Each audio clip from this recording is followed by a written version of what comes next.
Good afternoon. It's Friday the 7th of February 2020, just after 1 o'clock. Welcome to UK Column News. I'm your host, Mike Robinson. Joining me today in the studio, Patrick Henningsen, 21st Century Wire. Welcome to the programme, Patrick. Great to be with you, Mike. Right, so we're going to get started straight away with Donald Trump.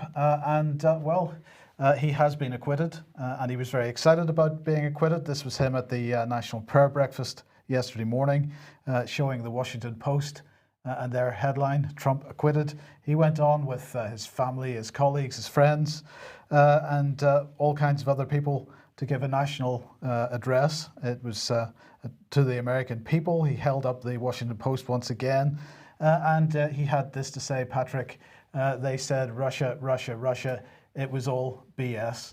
And that sums things up. Now, he absolutely got taken to task for using this kind of language. It's not the sort of thing the president is supposed to say. He, by the way, promised that there were going to be consequences for what has happened. He accused certain people of being dirty cops. He was talking about James Comey, for example, the former FBI director.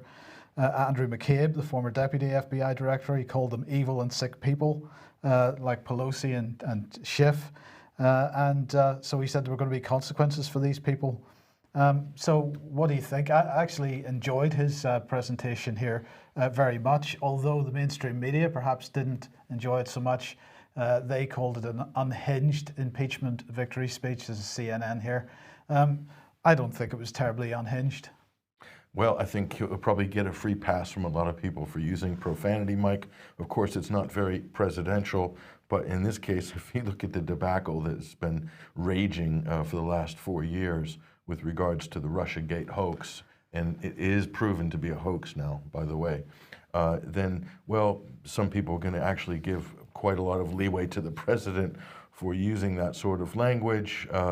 You can debate about whether that was the right thing to do or not, but isn't this a far cry, Mike, from the solemn procession of with Pelosi and the other Democrats marching in to hand the articles of impeachment to the Senate just a few weeks ago? That was meant to be this historic event, and now all of a sudden, boom, it's over. So my question is, where does this leave the Democratic Party? According to the latest polls, Donald Trump has received a massive bounce in the polls as a result of this impeachment debacle. So I think it's safe to say that it's completely backfired on the Democrats, Mike, and they're having a lot of problems at the moment. So in terms of strategy, I can't think of anything worse than what they've just done over the last 4 or 5 months with regards to this impeachment circus, really, is the best way to describe it. So I've been hearing on the grapevine that quite a large proportion of the audiences at some of Trump's rallies, because he's doing these mass rallies quite often, up to 25% of the audience is allegedly Democrat. Is that unprecedented? Well, it's possible, Mike, because depends how you count Democrats, but a lot of what they call Reagan Democrats, working class Democrats who voted for Reagan during the 80s, Rust Belt constituencies and people like this, of course, they're going to be at those rallies as well. So right. I don't know how you count, how you could count that, but there are people who might be more sympathetic to the president now than they were, let's say, 12 months ago. Yes. As a result of the whole impeachment fiasco. So now, of course, it's not the impeachment that hasn't gone so well it's not just the impeachment that hasn't gone so well for the Democratic Party. Also, the primaries in Iowa. Well, this was meant to be the first primary in the U.S. race, Mike, and things didn't go too well, as you might have noticed if you've been watching the news. There was a delay in the results. So 5 days later, here we are 5 days later, and we have tentative results here, Mike. This just came out. 97% of the returns are now in. We'll tell you why there was a delay in a minute.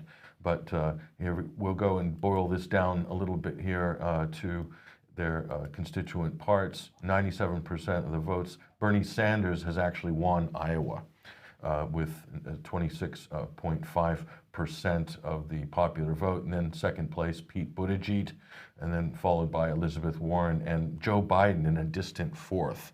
He was meant to be the front runner, so that's probably the biggest surprise of it all. But there's Bernie on top in Iowa. Now, why is this significant, Mike? Well, just because only a few days ago, Pete Buttigieg had declared himself the winner of Iowa before the results were actually in.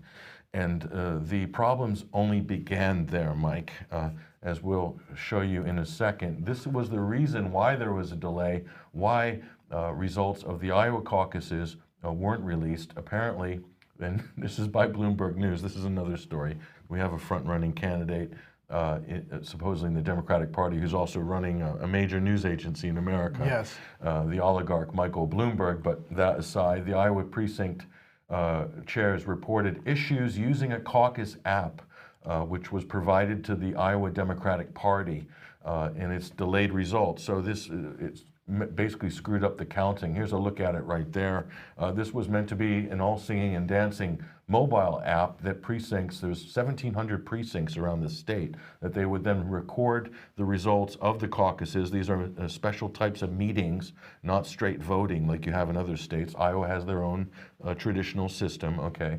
And apparently this app completely went haywire, couldn't do arithmetic. So it's not a complicated algorithm type situation. It's basically adding arithmetic. So the app couldn't handle that. So the results were inconsistent. There were problems. It also came out, Mike, that this app was hackable as well.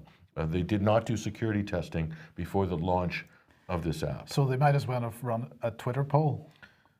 Yeah, basically, yeah. Just email the results in or post them on Twitter, and we'll get someone to count them. So this didn't endear a lot of voters, a lot of confidence to the Democratic Party. If they can't even run a primary, how are they expected to govern the country? This was the fuel that they gave the Republicans. Pete Buttigieg somehow is related to this app, and we'll see why, and we'll have a look at that. So here's Pete, and this was fact-checked. There was a claim made that Buttigieg, the company that provided the app there is Shadow Inc. Pete Buttigieg actually paid $42,500 to Shadow Inc. for software rights.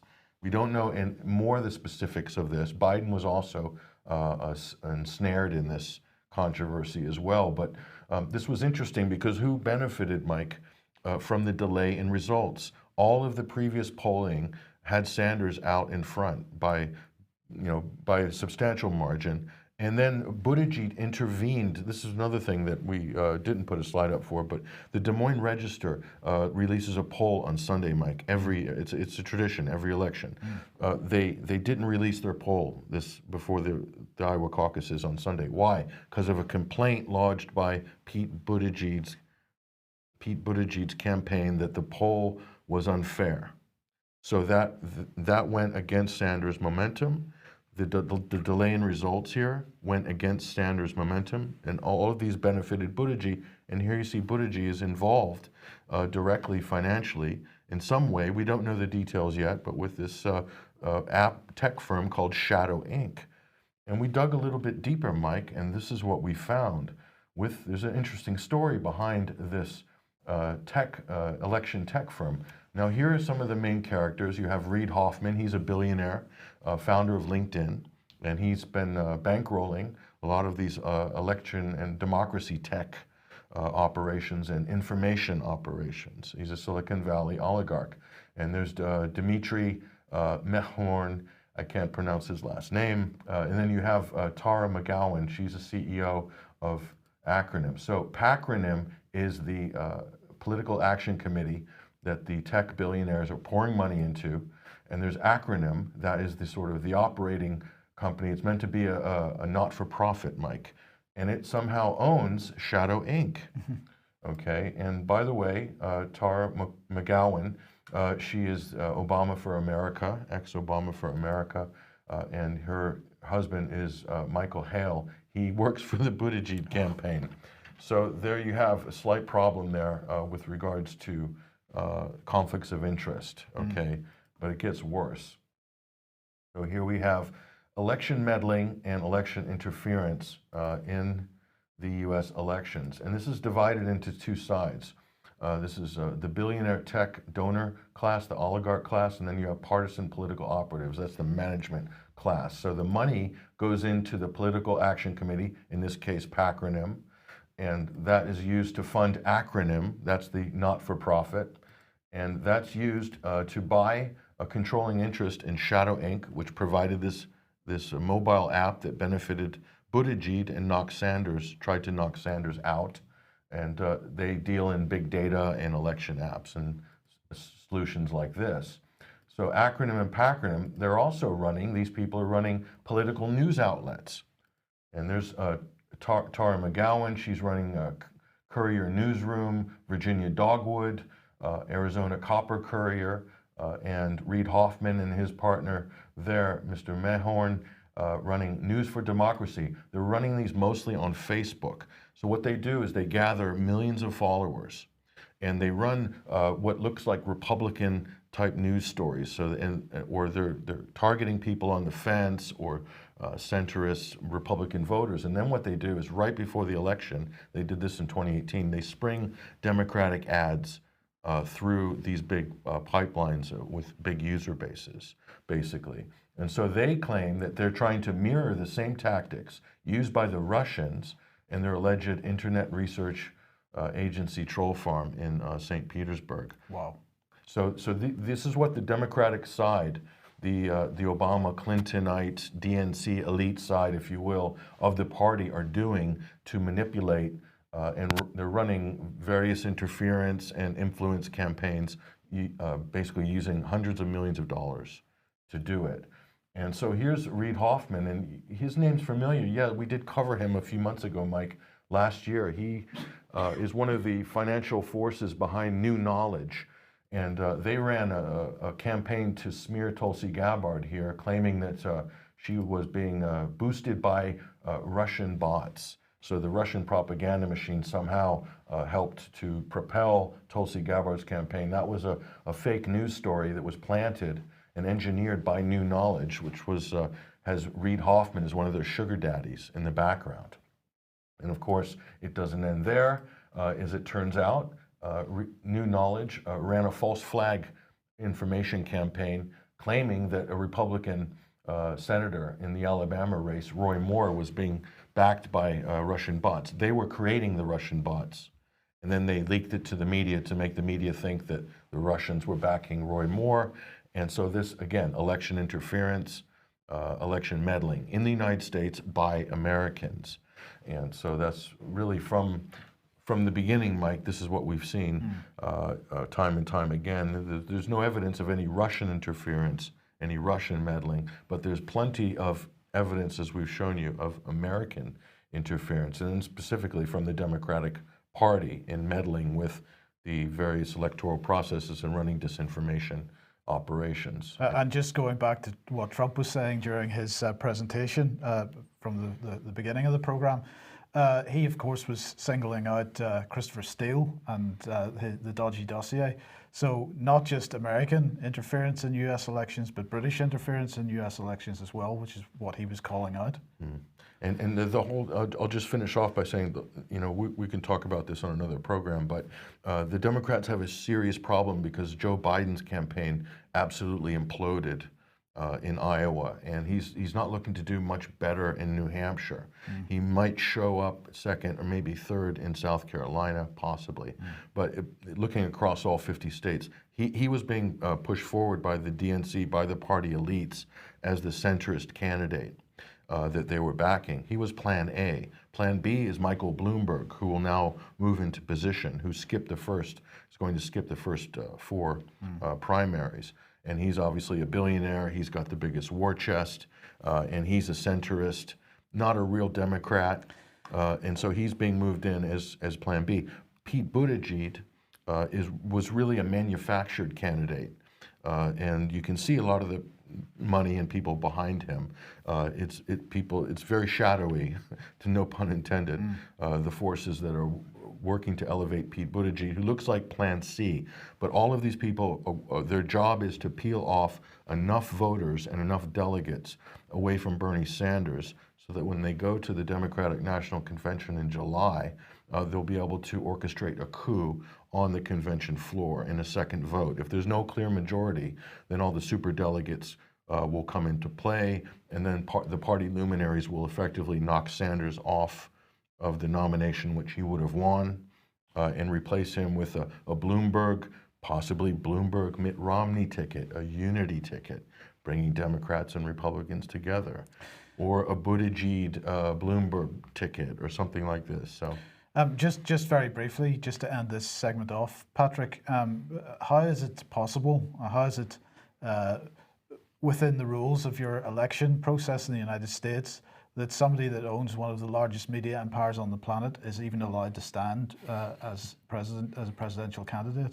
I mean, they thought Donald Trump was a media mogul of sorts. When he ran, he only had a reality TV show that a lot of people didn't take seriously because it's entertainment. Mike Bloomberg has, $50 billion in the bank. He managed to get himself on the debate stage in New Hampshire. And Tulsi Gabbard, who has been campaigning for, Bernie Sanders made this point yesterday, been campaigning since the beginning, working hard, and Andrew Yang as well. They weren't allowed because they don't have 50 billion in the bank. This is where American politics has come to. And by the way, Tulsi Gabbard, ironically, put forward a bill called Securing America's Elections to avoid this reliance on digital technology and electronic voting, and get back to basics in order to secure elections. So she should be the go-to person right now after the Iowa debacle, but she's getting absolutely zero media coverage. They've made her invisible. She's been given the Ron Paul treatment. And so this is how the media can control the outcomes of who trends and who surges in American politics and elections. It is not an open and fair democratic system in America. It is run by oligarchs and corporations. We just saw the evidence of it now.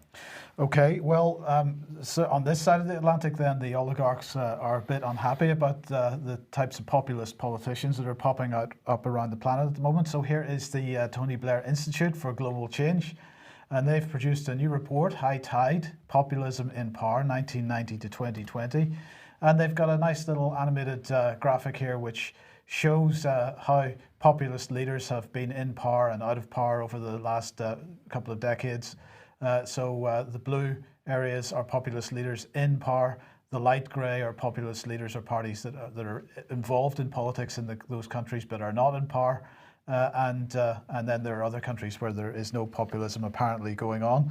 So they've created this database called the Population and Power Database, and they say that it offers the first truly global look at the populist phenomenon that has been shaking up established political parties around the world.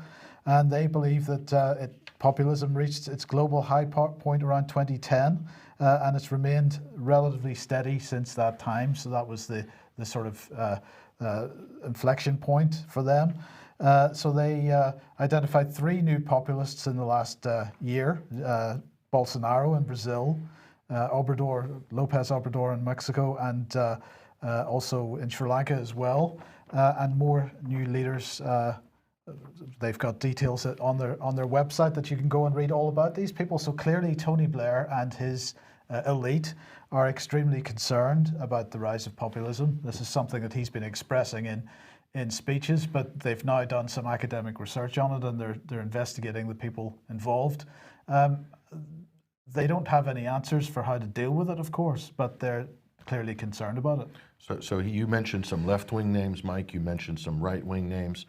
So what is the implication by Tony Blair, that populism is bad? Is that the... Oh, that is absolutely his position, and left or right populism is bad. Yes, and it's an expression in his view of the sort of reaction against globalism, where the majority of people have been left behind, as they say, and their answer to that in general is, well, we need to throw the dogs a couple more bones, and they'll be all right. And we'll be all right as an elite, of course, if we do that. So that seems to be his position. But they want to track this rise of populism around the world, because, of course, they have to know where to apply their NGO resources to try to deal with it. So Jeremy Corbyn clearly was a populist He's running on a populist agenda, although it was a left-wing populist agenda. Bernie Sanders is quite clearly a populist. The more he's being attacked by the media, by the party elites, the more grassroots passionate support he's gathering, just like Donald Trump, same effect. Bernie Sanders, Trump, same effect, different sides of the political paradigm. Evo Morales, he's a populist as well, left-wing populist. So you have right-wing, you have left-wing populists, but according to Blair, the only acceptable leadership in a, quote, democracy are neoliberal. Well, Blairite. Blairite neoliberals or centrists or radical centrists or neoliberal centrists. This is the only acceptable option according to Blair. Look at who funds Tony Blair. Look at who is backing Tony Blair. You can see these are the people, this is the agenda that he's running. And so they do not like democracy in its purest form. They do not trust the people to make the choice of who should be in charge and who shouldn't. That is clear. That's the message Tony Blair is sending. This is what he did right before the general election, Mike. Tony Blair was very busy in the run-up to the general election, dividing the Labour Party, splitting the Labour Party, so that you had the landslide victory that the Conservatives did have. A lot of that was down to the work of Tony Blair and his cohort. So you can see they're very busy, even at home as well as away. Absolutely. Absolutely. Now, if you like what the UK column does and you would like to support what we do, then please head over to ukcolumn.org/community, and there are options to join us there, and your support much needed and much appreciated. Now, the OPCW, as we know, produced a report on the Duma alleged chemical weapons attack some time ago. We've covered it extensively on this program.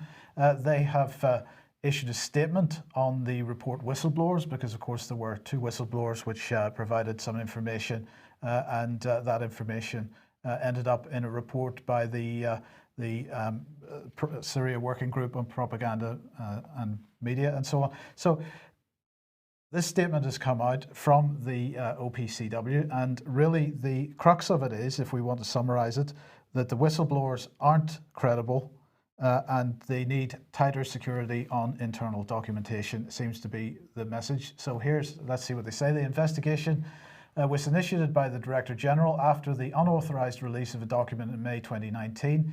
This document purported to include information and findings related to the work of the fact-finding mission pertaining to the allegations of chemical weapons use on the 7th of April 2018 in Duma, Syrian Arab Republic. The report of the independent external investigators determined that two former OPCW officials violated their obligations concerning the protection of confidential information related to the FFM Duma investigation. So here is the Director General, and he said inspectors A and B are not whistleblowers. They're individuals who could not accept their views were not backed by evidence. When their views could not gain traction, they took matters into their own hands and breached their obligations to the organisation. So this is all about the two whistleblowers doing wrong, breaching their obligations.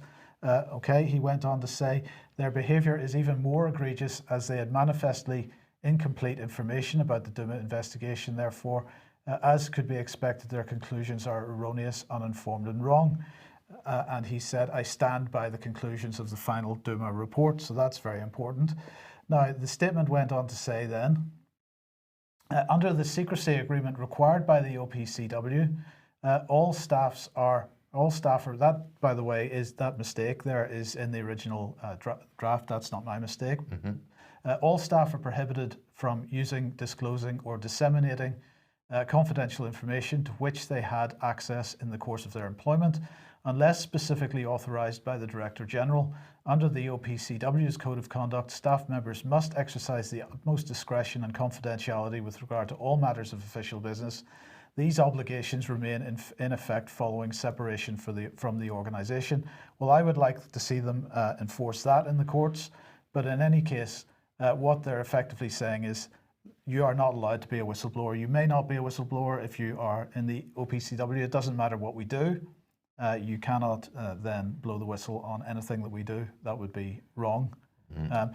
So it's a total oxymoron. You can't outlaw whistleblowing, because whistleblowing itself is going completely against the institution, and it's a right, at least in a democratic or free country. It's a right, or even in a dictatorship, Mike. You have whistleblowers in dictatorships.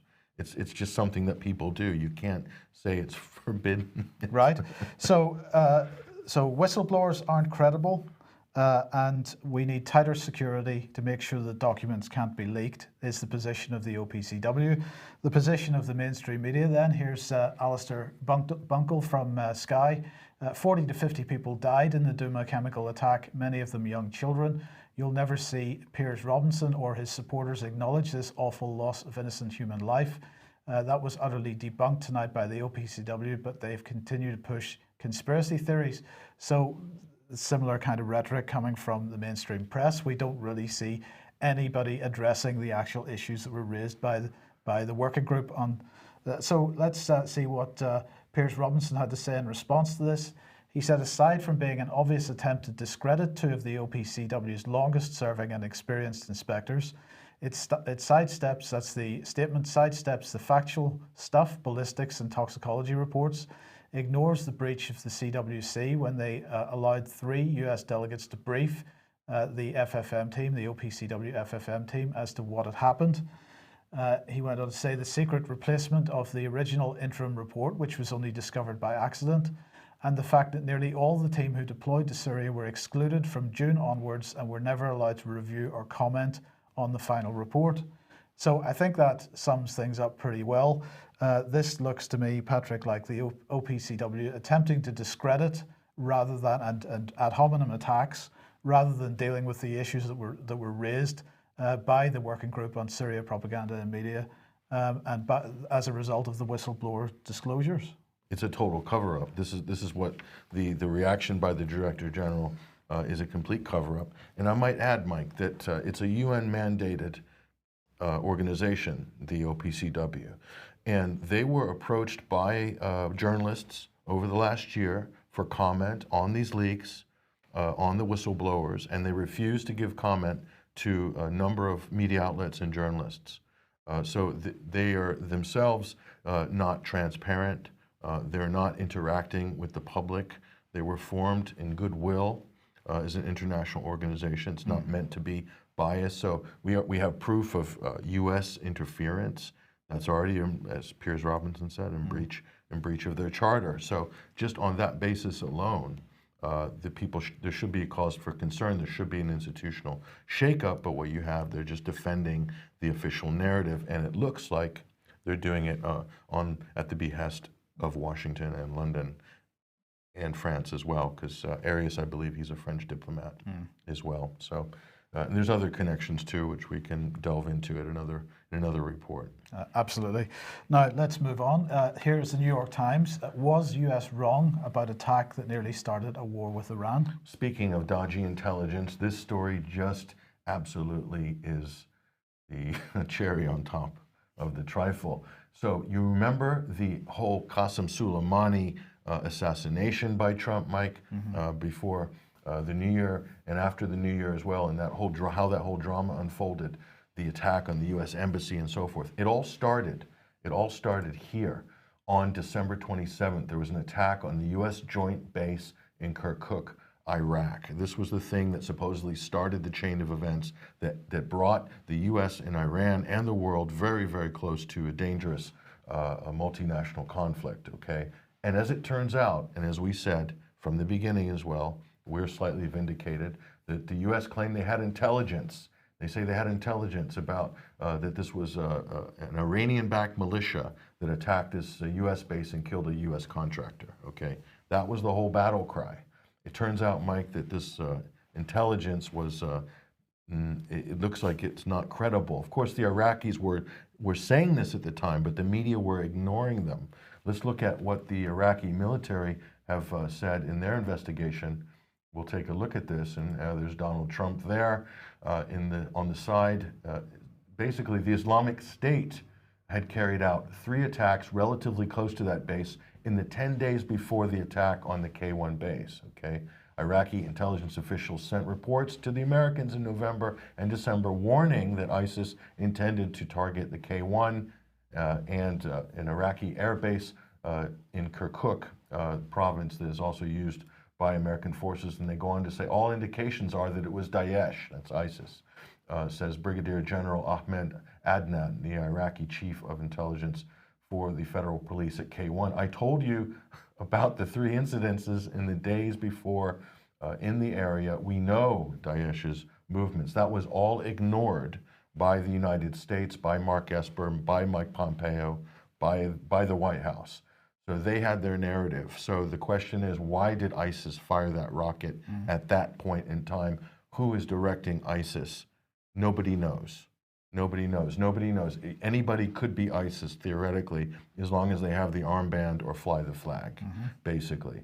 So there are forces, clandestine forces behind the scenes that could have very easily orchestrated this series of events.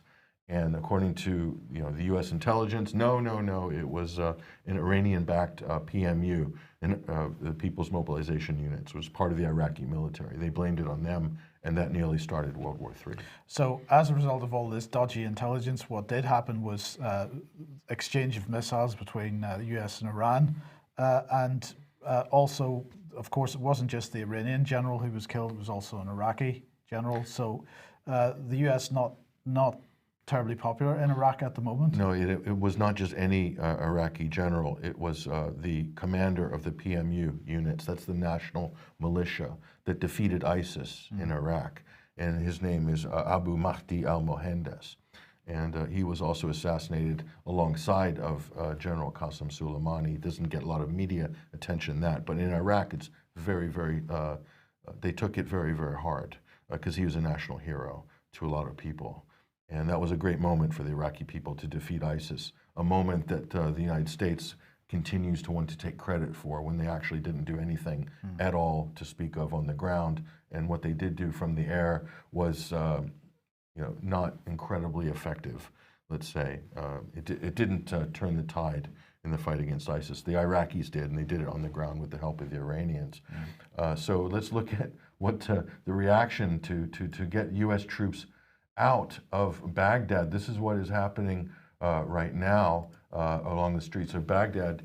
They're hanging images and cardboard cutouts of effigies of Donald Trump being hung by nooses, as you can see here. This is in the main road going into Baghdad.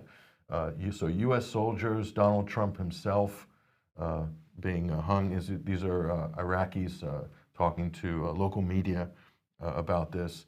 So this is the general reaction, the public reaction. There's no pushback at these figures and these effigies hanging all over the place. So people generally, I think, support U.S. troops out. And not only that, this level of disdain for the U.S. leadership, because Iraqis know all about, Mike, they know all about the lack of intelligence and these sort of lies that have been told by the United States. So this is the public reaction you're getting here. So this is a big shift away from maybe where they had a lot of sympathy in Iraq a few years ago, at least, even after the occupation by some people. I think the United States has basically extinguished and expended any goodwill that was left in Iraq is pretty much gone now as a result of this action they took just after the new year. So will they leave? This is the question. Not willingly, unfortunately. So eventually they will leave, Mike. They will leave. They'll have to leave. But I don't think they're going to leave on their own volition just yet. And that's going to be problematic. And it could actually be dangerous. What the Trump administration is attempting to do is potentially dangerous. They were asked to leave, and they're not leaving. So we have, again, an occupying force in Iraq. Well, at the beginning of the program then, we highlighted Donald Trump's little speech, and of course one of the things that he said was, they said Russia, Russia, Russia, it's all BS. Well, we're going to end with some good news, Patrick. Good news, because here's Karen Pierce, who of course is currently UK ambassador to the United Nations. She sits on the Security Council and talks about Syria and so on. But generally, what does she say? She says Russia, Russia, Russia, Russia, Russia, Russia, Russia, Russia, Russia, Russia, and doesn't really have anything else to say. That's really it. Occasionally, the word Syria does appear in there, but very rarely. It's usually just Russia. So we'll be glad to know that she's no longer going to be UK ambassador to the United Nations. She is now going to be UK ambassador to the United States. So she will be taking her anti-Russian rhetoric straight into the US. I'm sure she'll get on very well. I mean, maybe they're sending her because she's the only person big enough to deal with Donald Trump. She's animated as well. She looks quite fetching there in her hand-painted designer jacket with the lanyard, and it's just one of many outfits that she has on rotation, Mike. She's a very colorful character indeed, our Karen Pierce. So is that a promotion or a demotion, Mike? That's a very good question. The question is, how do you think she'll get on in the US? I don't know. She's following in the footsteps of Kim DeRock. Yeah. So there's always some cloak and dagger fun and games to be had in that position in the Beltway. But a lot of cocktail parties, Mike, a lot of champagne, a lot of buffets. That's what you do in Washington, D.C. if you're a diplomat, with some occasional intelligence leaking and interference and things like this. But I can't see her as being, she's a very public figure. She's a real socialite, so I think from a public relations point of view is probably, that seemed to be motivating it more. Who are they going to put in her place in the UN?